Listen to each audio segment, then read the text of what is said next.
Merci Pierre-Luc. Donc, merci d'être venu à ce workshop sur Python. Je vais commencer par parler un petit peu de Python. Python, c'est quoi?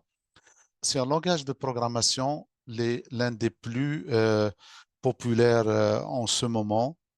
Il est multiplateforme, donc ça veut dire que vous pouvez l'utiliser sur votre Macintosh, Linux ou Windows, donc quel que soit le système d'exploitation sur lequel vous préférez travailler, vous allez pouvoir programmer en Python. Il est gratuit, donc ça veut dire que vous allez pouvoir l'installer sur plus d'une machine si vous souhaitiez. C'est un langage de haut niveau qui demande relativement peu de connaissances pour débuter. C'est un langage interprété versus un langage compilé. Par exemple, si vous programmez en C et si vous voulez utiliser un programme que vous avez développé sur Macintosh, vous allez devoir le recompiler sur Linux pour pouvoir l'utiliser. Alors que pour Python, si vous avez développé un programme sur Mac et votre co-auteur, collègue, il a Windows ou Linux, il va pouvoir l'utiliser sans problème, le même code. Alors, c'est un langage orienté objet, c'est-à-dire qu'il est possible de concevoir en Python des entités qui représentent le monde réel. Pour chaque tâche que vous voulez effectuer, vous pouvez la faire de plusieurs façons. Vous pouvez réduire le nombre de lignes, etc. Donc, Python est simple à apprendre, okay, et à comprendre. Certains parmi vous utilisent peut-être Excel et puis se posent la question, pourquoi est-ce que je devrais apprendre un nouveau langage?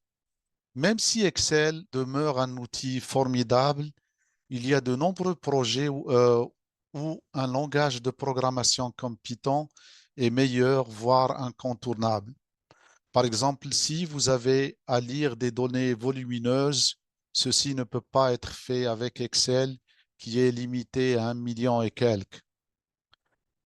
Vous pouvez, à l'aide de Python, lire n'importe quel type de données, des images, des fichiers texte en tant que documents, des fichiers CSV, des fichiers JSON, etc. La gamme est large. Alors, vous pouvez charger presque tous les types de données. Une fois avoir chargé ces données, vous pouvez jeter un coup d'œil rapide, comme ce que vous faites dans Excel. Vous pouvez afficher une portion des données pour voir comment les données se présentent et vous familiariser avec ces données. Donc, ça va être toujours possible à l'aide de Python. Si, comme vous le savez, avant de commencer n'importe quel projet où on utilise des données, on doit passer par une phase de préparation, nettoyage des données. Cette phase qui est cruciale est très facile à l'aide du langage Python. Alors, les tâches répétitives que vous voulez faire, donc mettons que vous avez une dizaine de fichiers à importer et puis à scinder pour en faire un seul fichier. Donc, le traitement des tâches répétitives est facilité par l'utilisation de fonctions dans Python. Donc, vous pouvez aussi, il est ouvert, donc vous pouvez utiliser des statistiques avancées comme des machine learning. La visualisation, Python offre de nombreuses techniques de visualisation de données. Et comme je l'ai mentionné un petit peu avant, l'importation et l'exportation des données de n'importe quel type est très facile à l'aide de Python. Alors, pour l'apprendre, vous allez devoir l'installer sur votre machine. C'est un logiciel gratuit, donc vous pouvez l'installer sur autant de machines que vous voulez. Alors, vous pouvez soit installer Python tout seul et vous installer des éditeurs à côté, soit vous pouvez installer par exemple Miniconda, ok, qui est un logiciel gratuit aussi disponible pour Windows et les autres OS et les autres systèmes d'exploitation. Alors, pour vous faire des petites démos, moi, ce que je vais faire, je vais utiliser Jupyter Notebook. Jupyter Notebook est installé lorsque vous installez Miniconda, ou vous pouvez l'installer tout seul si vous êtes sur une autre plateforme comme Linux. Alors, quand vous ouvrez Jupyter Notebook, vous allez tomber sur une page similaire à ça. Donc, pour créer des notebooks, donc ce que vous devez faire, vous devez venir ici dans New et puis vous choisissez Python 3. La première page que vous allez avoir, le notebook que vous allez avoir, il commence par une cellule comme ça vide. Donc, l'avantage de travailler, de commencer à travailler avec Notebook, Jupyter Notebook, c'est que vous exécutez des cellules et puis c'est en mode interactif. Donc, l'apprentissage est facilité parce que vous voyez les résultats sur le champ. Mais une fois que vous avez développé votre connaissance et votre apprentissage du langage, vous pouvez écrire des codes dans un autre éditeur et puis les rouler de différentes façons. Donc, moi, j'ai utilisé mon Jupyter Notebook qui est installé sur ma machine. Mais si vous avez votre compte avec l'Alliance, vous pouvez vous connecter à Jupyter Notebook ou vous pouvez l'installer aussi sur votre machine si vous voulez travailler en mode local. Donc, un petit mot sur Jupyter Notebook. Donc, vous voyez, il y a des cellules, ça marche en mode cellulaire comme ça. Donc, si je veux ajouter une cellule, je peux faire un plus. OK? Et vous voyez, là, je suis en mode bleu. C'est un mode de commande. Donc, par exemple, je peux taper DD pour supprimer la cellule que j'ai créée. Donc, je peux faire un plus pour créer une nouvelle cellule, comme je peux taper B pour la, la créer, si vous voulez, en dessous de ma cellule actuelle. Si je veux la créer, par exemple, en haut, je peux taper A et puis il va la créer en haut. Donc, notez que quand je suis en mode édition, il y a ce crayon-là qui indique que je suis en mode édition. Donc, mode édition, mode exécution de commande. OK? Donc, je peux me mettre en mode commande et faire DD pour supprimer ces cellules. Donc, comment je fais pour exécuter des commandes? Donc, par exemple, je peux faire print, bonjour, HS, HSS, excusez-moi. Donc, et après, je peux l'exécuter. Je peux, je peux exécuter une cellule, je peux l'exécuter plusieurs fois. Rien ne m'empêche de l'exécuter. Donc, je peux l'exécuter en tapant sur le bouton qui est ici, comme je peux faire contrôle entrée pour exécuter ma cellule. Alors, dans cette heure-ci, ce qu'on va faire, on va parcourir les variables.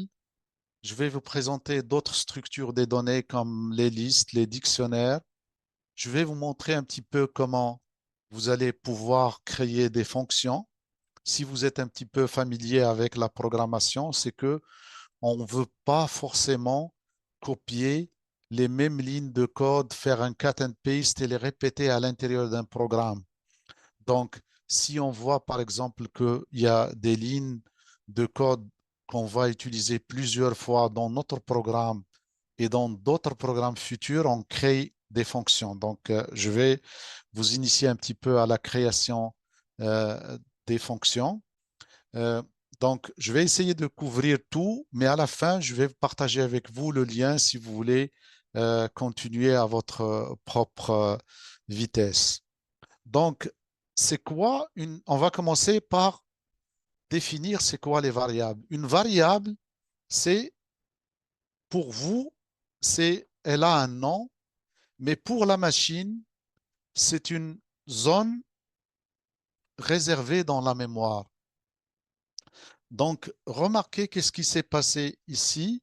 Moi, je viens de créer une variable et je lui ai assigné une valeur 2. Alors, si je tape, par exemple, si j'utilise la fonction type pour savoir de quel type est ma variable A, Python a détecté automatiquement qu'il s'agit d'un entier, int ou integer. Donc, vous voyez que cette opération de déclaration d'une variable et d'initialisation de cette variable. Initialisation, ça veut dire stocker la première valeur dans cette variable. Donc, vous voyez que cette opération de déclaration de variable plus initialisation, elle s'est faite en une seule commande. Dans d'autres langages, cette opération, ces opérations-là vont se faire en plusieurs commandes. OK, donc si je fais de même, OK, puis je tape, par exemple, une variable qui est décimale ou float et j'essaye de voir de quel type elle aussi. Donc là aussi, Python a détecté qu'il s'agit d'une variable float. Automatiquement, il a détecté ça. Si, donc il y a les variables de type entier et aussi les variables de type décimal ou float. Mais aussi, il y a des variables de type chaîne de caractères. Donc, si je, je crée une variable chaîne de caractères et je lui assigne ce texte, bonjour, bonjour SSS, OK. Alors, en donnant ces deux doubles guillemets à gauche et à droite, là aussi, Python a détecté qu'il s'agit d'un type chaîne de caractères, STR. Donc, les trois types de variables dont nous avons besoin pour cette brève introduction, c'est int pour entier, float pour décimal, et puis str pour tout ce qui est chaîne de caractères. Vous pouvez aussi, quand vous êtes dans une cellule comme ça, faire des opérations de calcul, par exemple 1 plus 1. Vous pouvez aussi faire des multiplications.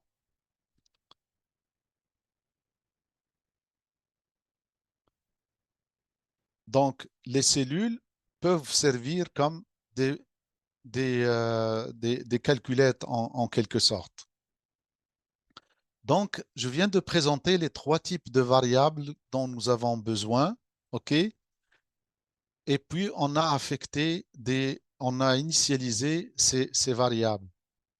Mais les chaînes de caractères aussi, on a vu qu'on peut faire euh, initialiser des variables de type chaîne de caractères et on peut faire des opérations sur les variables qu'on a créées. Donc, mettons si je fais x égale 2, je peux par la suite, par exemple, faire x plus 3. Je peux aussi multiplier x, le signe de la multiplication c'est étoile, je peux multiplier x. Je peux aussi faire des opérations, par exemple les élever au carré. Le signe pour élever au carré, l'opérateur pour élever au carré, c'est double étoile. Donc, vous pouvez faire le plus, l'étoile, les doubles étoiles, et puis même le slash pour faire des divisions,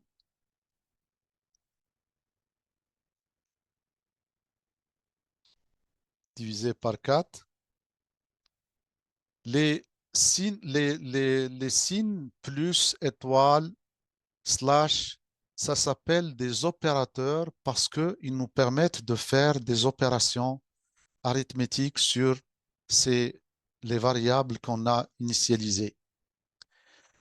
Mais il y a aussi les variables de type chaîne de caractères. Donc, je vais créer une variable chaîne de caractères Il est possible aussi de faire des opérations sur les chaînes de caractères. Donc, par exemple, je peux faire A plus bonjour HSS. Ouais. Notez, notez que lorsqu'on exécute une cellule, il y a le numéro qui s'inscrit. Donc, si vous avez rencontré une petite erreur comme ce que je viens de voir, essayez de revenir pour voir si vous avez pas, si vous avez oui ou non exécuté la cellule qui est avant. Donc là, on peut faire des opérations d'addition sur les chaînes de caractères. Une autre opération qu'on peut faire sur les chaînes de caractères, c'est la multiplication. C'est les deux principales opérations qu'on peut faire sur les chaînes de caractères. Mais j'entends bien opération. Mais il y a d'autres manipulations qu'on peut faire sur les chaînes de caractères. Alors, mettons que je viens de créer une variable event et puis je vais y mettre HSS Winter Series. Donc, je viens de créer une variable dans laquelle j'ai mis une chaîne de caractères.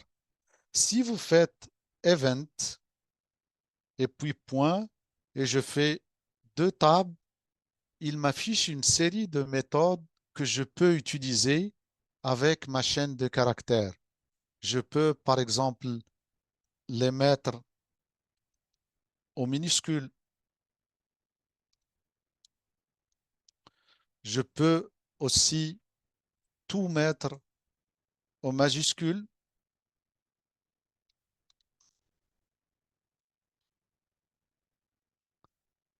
Et il y a différents types de méthodes qu'on peut utiliser avec les chaînes de caractères.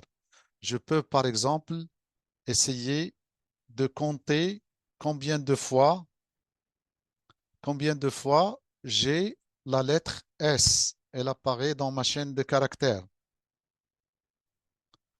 Je peux aussi, par exemple, lui demander de me donner où se trouve, par exemple, le R.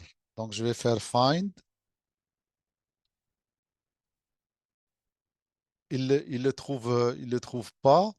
Alors, attendez, on va le changer par W. Moins un, ça veut dire qu'il ne le trouve pas. OK. Le W, il est au quatrième rang. OK. Mais je vais vous montrer pourquoi tout à l'heure, il n'a pas retrouvé le R majuscule. Si on tape Event, vous voyez, ça va me permettre d'introduire un concept. Python est sensible à la casse. Donc, un R majuscule n'est pas la même chose qu'un R minuscule.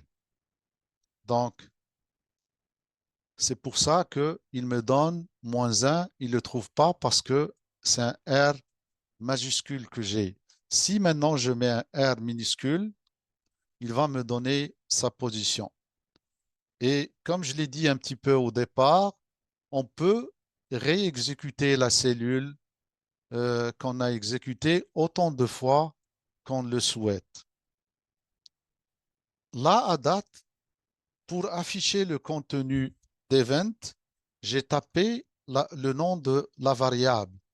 Mais il y a une autre façon d'afficher le contenu d'une variable, c'est de faire print, d'utiliser la fonction print.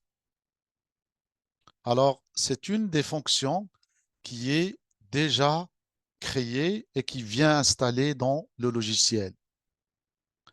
La fonction print, si mettons par exemple, j'ai une variable, j'assigne une variable, je vais assigner une variable 32 et puis j'ai nom, je mets nom et puis je mets par exemple Pierre.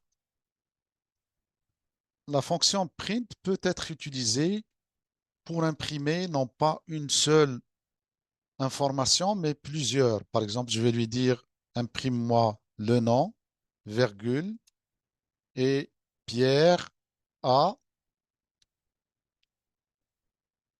et puis il a tant d'années comme âge.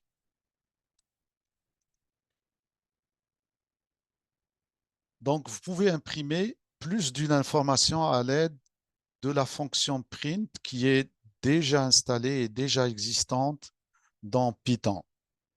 Ça va me permettre d'enchaîner et vous montrer les f-strings et vous expliquer c'est quoi leur utilité. Donc, pour utiliser les f-strings, je fais print et puis je débute par f et entre deux double quotes, je vais ouvrir une accolade et je vais lui demander de m'imprimer le nom, espace A, et puis ouvrir une autre accolade et puis donner une autre variable, et puis année. Vous allez voir à quoi servent ces f-strings. Donc, le print, f qui précède entre deux double quotes, mes variables, et puis je peux ajouter du texte à l'intérieur. Pourquoi c'est utile? En quoi c'est utile ces f-strings? Si, mettons, par exemple, j'ai calculé une proportion x, par exemple 4000 divisé par 17 000. Si j'imprime ça, je fais print directement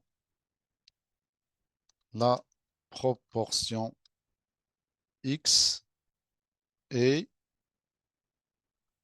puis je lui demande de m'afficher le résultat de la division. Donc, vous voyez qu'il a affiché tous les chiffres après la virgule, ce qui n'est pas facile à lire et puis il est inutile. Si mettons maintenant, je veux faire la même chose, mais je veux imposer un format à mon affichage. Donc, je peux faire la même chose, la proportion x et j'ouvre des accolades et puis prop x et je peux lui imposer que je veux juste deux chiffres après la virgule. Et vous voyez que c'est un affichage beaucoup plus agréable plutôt qu'avec tous les chiffres après la virgule et c'est pas bien lisible. Donc, j'enchaîne pour aborder une structure de données qui s'appelle les listes. C'est un concept très important dans Python. Alors, une liste, c'est quoi? Une liste, c'est une structure de données qui contient une série de valeurs, que ce soit numérique ou chaîne de caractères, séparées par des virgules et délimitées par deux crochets. Je vais vous illustrer ça à l'aide d'un exemple dans les minutes qui suivent. Donc, par exemple, là, je crée une liste events, des événements historiques, par exemple. C'est une suite de chiffres séparés par une virgule.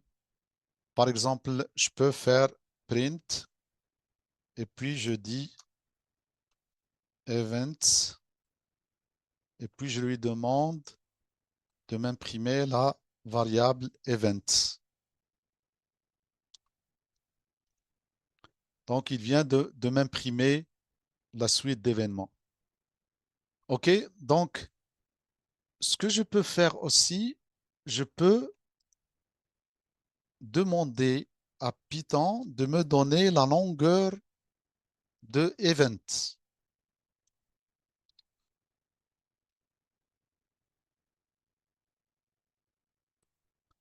Donc, j'ai demandé en utilisant la fonction len, j'ai pu avoir la longueur, combien j'ai d'éléments dans ma série. Les listes sont en réalité une suite et puis ils sont indexés. Il y a un index qui est positif, mais c'est très important à retenir, c'est un index qui commence à partir de 0 et finit à moins la taille de ma liste. Donc, ça commence à 0 et puis ça finit à 1 moins la taille de ma liste. Et il est possible aussi d'avoir un indissage négatif.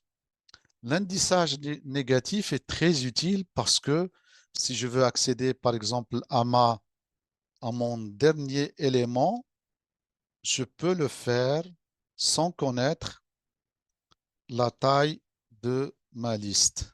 Donc, par exemple, si je lui dis de print, donc il m'a imprimé le dernier qui est ici. C'est une notion très importante. Ça commence à 0 et puis ça finit à moins 1 de la taille de ma liste.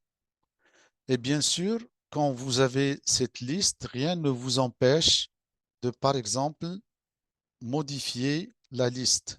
L'élément dont l'indice est 2, c'est 0, 1, 2. Donc, l'élément dont l'indice est 2, je veux mettre, par exemple, maintenant 1773. 1773. OK, donc si maintenant j'imprime, si j'imprime event, vous allez voir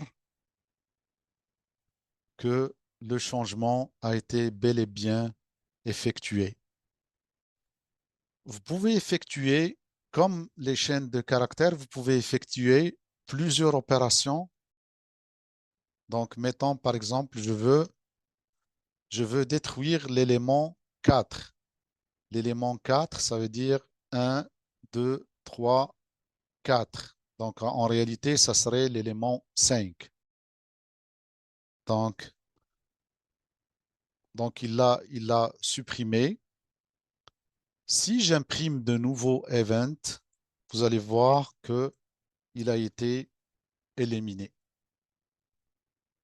Vous pouvez, moi j'ai commencé directement en affectant une liste à ma variable event, mais vous pouvez aussi commencer par initialiser votre liste en mettant des crochets vides et après, vous pouvez commencer à utiliser les méthodes qui s'appliquent aux listes pour insérer des valeurs. Par exemple, je vais mettre 1, je vais mettre une, une chaîne de caractères. Comme on l'a dit, on peut mixer des valeurs à l'intérieur d'une liste. Ça peut être un mélange de numérique et de caractères. Donc, je peux ajouter, par exemple, un autre réel, un peu un autre float, je veux dire. Donc, si j'affiche maintenant le contenu de ma liste, elle contient 3 éléments. Et on peut avoir aussi des listes imbriquées.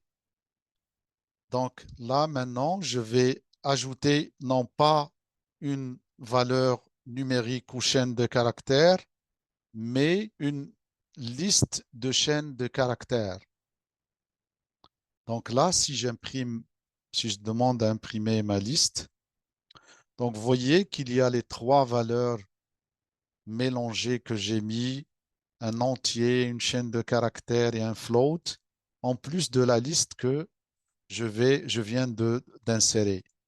Mais si, mettons, on utilise la fonction length qu'on a utilisée tout à l'heure, si on l'utilise avec cette liste que je viens de créer, notez que ce n'est pas 1, 2, 3, 4, 5, 6, 7, ce n'ont pas 7 éléments, mais il y a les 3 éléments qui étaient au départ et puis la nouvelle liste qui est imbriquée qui, elle, contient 3 quatre éléments.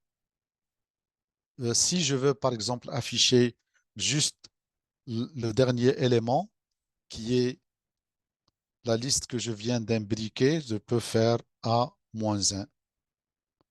Donc, rappelez-vous que on peut faire un indissage négatif ou un indissage positif. L'indissage négatif, il contient vraiment les vrais, par exemple, le dernier, l'avant-dernier, et ça va jusqu'à la longueur -1 de ma liste. Mais l'indissage positif, ça commence à 0 et puis la longueur la longueur -1. Alors, vous pouvez faire des opérations de recherche dans une liste. Par exemple, si je veux chercher, est-ce que j'ai la planète, le mot Vénus, dans ma liste A-1. Donc, il me retourne une variable une valeur booléenne comme quoi c'est vrai. Je peux, par exemple, avoir cherché l'index de ma valeur, l'index d'une valeur. Mais remarquez que je le fais dans la liste que j'ai insérée. Donc, l'élément -1, je cherche l'indice de Vénus. Et puis, je l'exécute. Excusez, ici, c'est des points, des parenthèses et non pas des... OK. Donc, Vénus, dans cette liste-là, imbriqué dans cette liste, OK, lui, il est 0, 1. Donc, son index, c'est 1. Il y a aussi une notion importante dans les listes, c'est les notions de tranche. Donc, ça veut dire que c'est si j'ai une liste, mettons, j'ai une liste d'animaux, je peux accéder à des tranches de cette liste.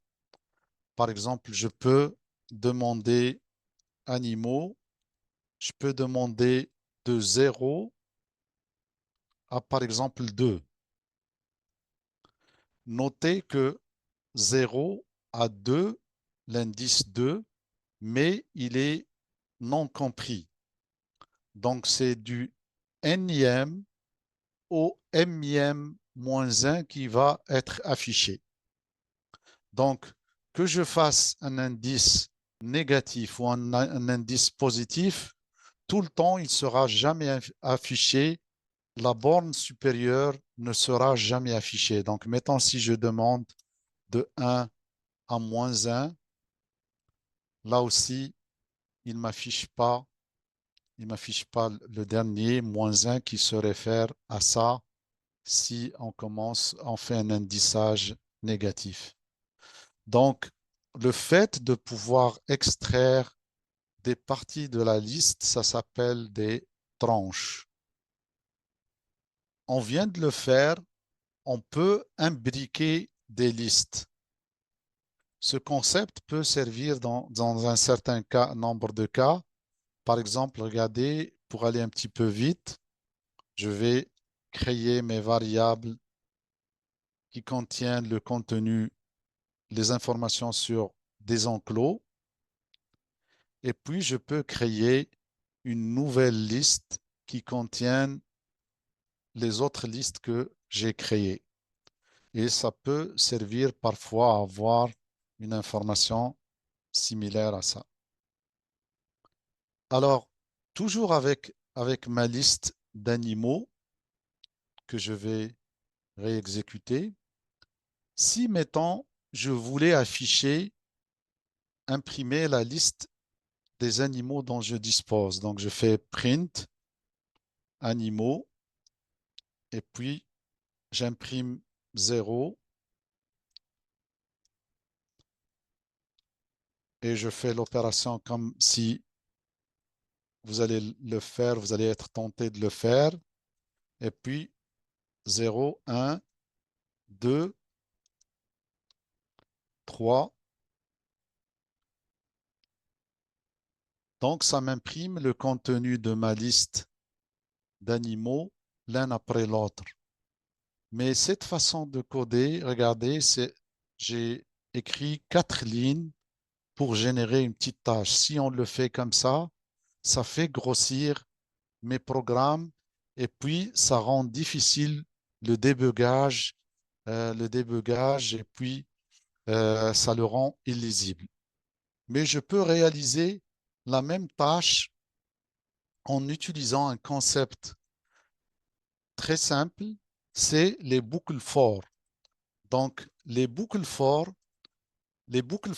on les utilise pour répéter facilement une série de commandes. Et la syntaxe, c'est quoi? C'est for suivi d'un espace, une variable d'itération qui peut être n'importe quel nom que vous allez choisir, in dans ma liste que j'ai déjà nommée auparavant. Et puis les 2 points, c'est important. Et aussi l'indentation. C'est l'indentation qui va indiquer à Python c'est quelle commande qu'il faut exécuter à l'aide de la commande, à l'aide de la boucle for. Donc, vous voyez, avec 2 lignes, j'ai pu exécuter la même chose, j'ai pu réaliser la même chose que j'ai réalisé auparavant avec 4 lignes. Donc, les boucles for, ça permet d'avoir un code qui est lisible et puis facile à débugger et facile à lire. Donc, on peut imaginer un exemple, par exemple, où vous souhaitez parcourir 2 listes.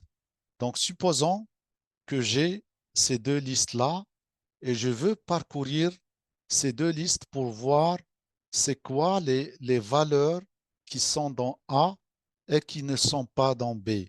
Donc, je peux faire une boucle dans une boucle.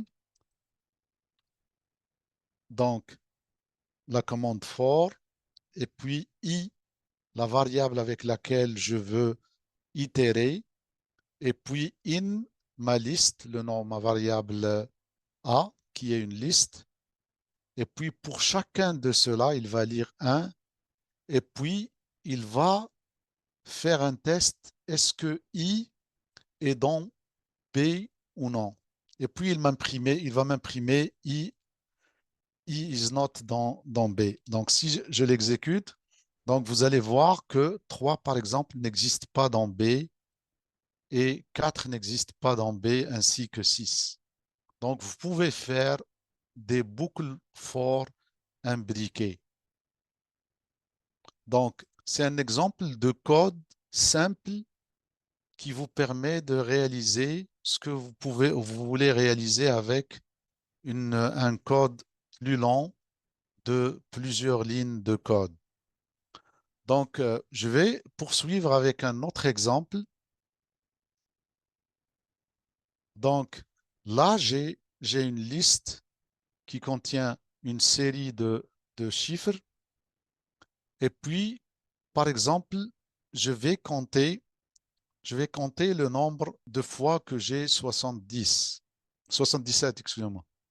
Et puis, je fais la même chose pour compter le nombre de fois que j'ai 9. Donc, je l'ai 2 fois. Donc, je peux utiliser une boucle pour faire ça. Donc, je peux faire une boucle pour faire ça.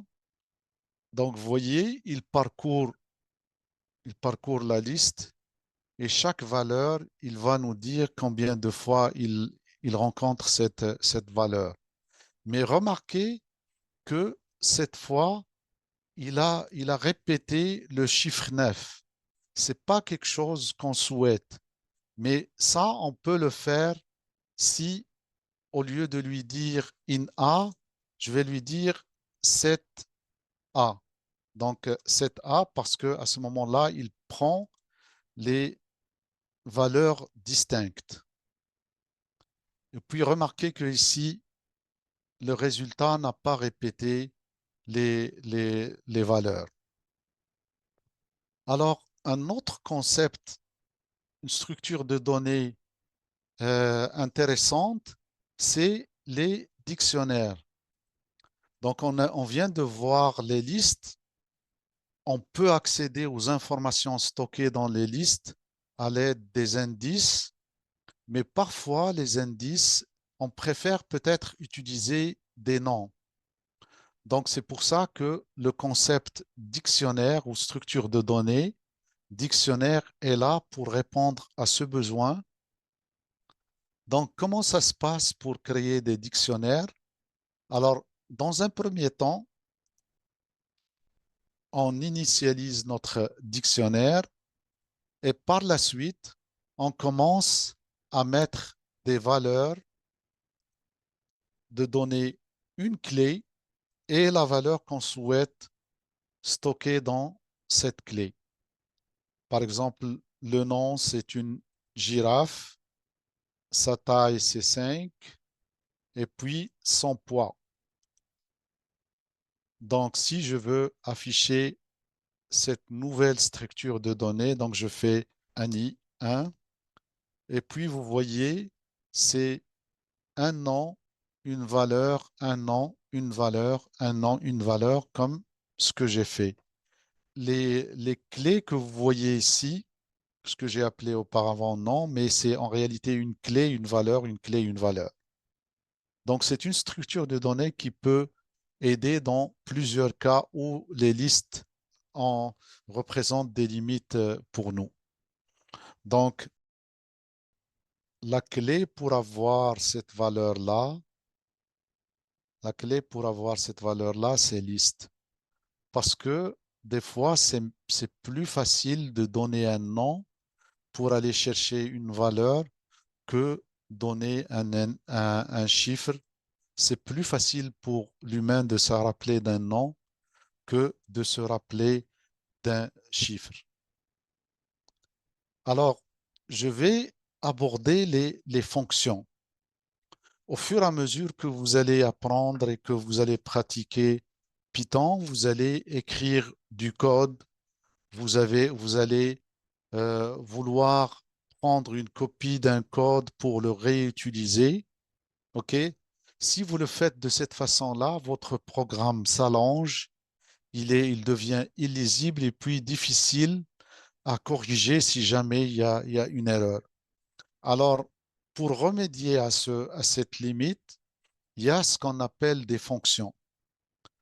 Les fonctions, elles sont très utiles pour regrouper une série de codes, une partie de code que vous allez utiliser dans le programme que vous êtes en train de faire présentement et même dans les programmes futurs. Donc, c'est une notion importante de programmation à mettre en pratique et puis à adopter. Ça rend votre code plus lisible et plus court et plus facile à décoder. Donc, les programmeurs en général, ils se lancent un défi de pouvoir faire la même chose avec peu de code, parce que peu de code, ça veut dire pouvoir intervenir rapidement et pouvoir corriger les erreurs facilement. Donc, je vais vous montrer un exemple de fonction dans ce qui suit. Donc, supposons que je veux assez souvent calculer le carré d'une valeur. Donc, je vais créer une fonction carré dans laquelle je calcule au carré, je mets au carré la valeur que vous allez me donner. Donc, c'est ça. Mais notez le concept, un petit peu la structure. Comme ce qui est du for, on avait for et puis ça finit avec deux points l'indentation. Alors, la même chose pour les fonctions. Ça commence par def, par le mot def, un espace, le nom de notre fonction, entre parenthèses le paramètre, et puis les actions qui doivent être réalisées par la fonction. Donc, moi, j'ai créé une fonction, je lui donne x et puis elle me retourne x au carré. Donc, mettons maintenant, pour l'appeler, j'ai juste à donner le nom que j'ai choisi et par exemple, je lui demande de me retourner 25 au carré. OK. Rien ne m'empêche de, d'affecter la valeur que que va me retourner carré dans une variable et puis d'utiliser cette variable dans la suite de mes programmes. Donc, c'est un concept très important qui vous facilite la tâche et puis qui, qui rend vos programmes plus lisibles, plus légers à débugger, même si vous allez les changer avec un co-auteur ou votre prof, ça va être très facile à utiliser. Donc, c'est un concept que je vous conseille vivement d'adopter. Mais avant de commencer à développer des fonctions par vous-même, il ne faut pas oublier que Python offre une série de modules.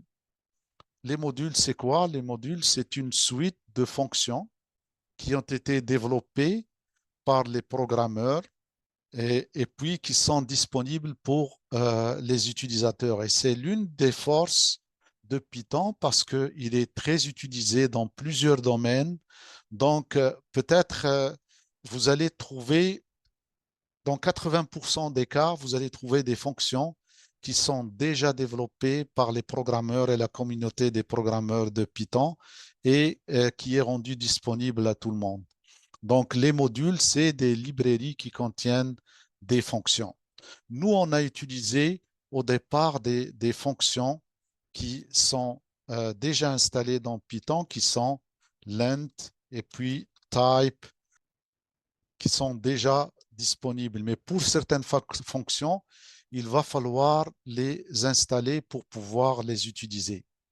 Donc, par exemple, moi, je cherche à avoir, à tirer au hasard un nombre entre 0 et 10, un nombre entier entre 0 et 10. Donc, j'importe le package random. Moi, je l'importe parce que c'est déjà installé, mais parfois, il faut les installer. Donc, pour avoir un nombre entier entre 0 et 10, je fais random, puis je lui demande un chiffre entier entre 0 et 10. Si je répète la commande, bien sûr, c'est un nombre aléatoire, il va me redonner un autre chiffre entre 0 et 10. Donc, avant de vous lancer dans la programmation d'une fonction, essayez de chercher ce qui existe déjà. Il y a certainement un package ou un module qui est prêt à être utilisé. Alors, parmi les packages très intéressants à utiliser, il y a le package Pandas. Alors, avant de commencer à vous présenter Pandas, c'est quoi les data frames? Les data frames, c'est une structure de données rectangulaire qui peut être utilisée pour stocker des données. Alors, data frame ou trame de données en français, c'est un moyen pour stocker des données dans des grilles rectangulaires qui peuvent être facilement survolées ou accéder.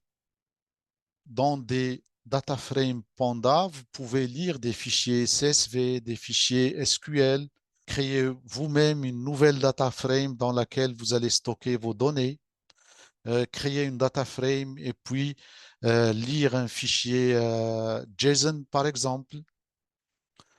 Dans l'exemple qui suit, je vais aller télécharger un fichier CSV à partir du net et puis le créer, le stocker dans ma data frame data. Mais remarquez, comme ce qui s'est passé pour le module ou le package random, je dois absolument l'importer avant de l'utiliser. Donc, vous avez vu, tout à l'heure, j'ai importé sans nommer, mais j'ai la possibilité de l'importer en lui attribuant un nom plus facile pour moi. Donc, j'importe et puis je crée ma data frame. OK, donc ça a été exécuté. Il y a un numéro qui apparaît dans la cellule. Donc, je peux avoir des renseignements sur ma data frame. Je peux avoir shape, ça me décrit un petit peu ma data frame. Donc, j'ai 276 000 lignes 930 et puis 7 colonnes. Je peux par exemple, avoir une petite idée comment se présentent mes données. Donc, je peux afficher les 10 premières lignes de mon data. Je peux afficher la fin, une partie de la fin de mes données. Donc, ça vous permet d'explorer un petit peu comment se présentent vos données. Donc là, par défaut, je n'ai pas donné de paramètres, donc il m'a affiché les 5 dernières lignes. OK? Donc, vous pouvez aussi avoir une description de votre data frame. Si je tape columns, ça va me donner les noms de mes colonnes. Donc, c'est une notion très importante qui va vous faciliter la manipulation des données, le nettoyage, comment les explorer, ainsi de suite. Donc, on peut aussi, par exemple, utiliser Panda pour lire et stocker des données JSON. Dans ce qui suit, ce que je vais faire, c'est que je vais créer un fichier JSON. Un fichier JSON, ça ressemble à un dictionnaire. Alors, j'ai créé des données JSON. Je peux, par exemple, demander c'est quoi la longueur de X. Et puis, je peux avoir une idée des clés. Donc, je peux avoir une idée des clés parce que c'est une structure en réalité en dictionnaire. Alors, je peux sauvegarder ce fichier-là dans un fichier JSON et puis vous montrer comment le lire à l'aide de Python et du module Panda. Je copie et paste les commandes pour essayer d'aller un petit peu plus vite et de vous montrer au moins ça avant de clore. Donc là, j'ai mon fichier JSON qui est prêt. Donc là, je peux importer le module JSON qui va m'aider à formater mes données et puis à les lire. Donc là, je le lis et puis je close le fichier et je vais vous afficher le contenu du data frame.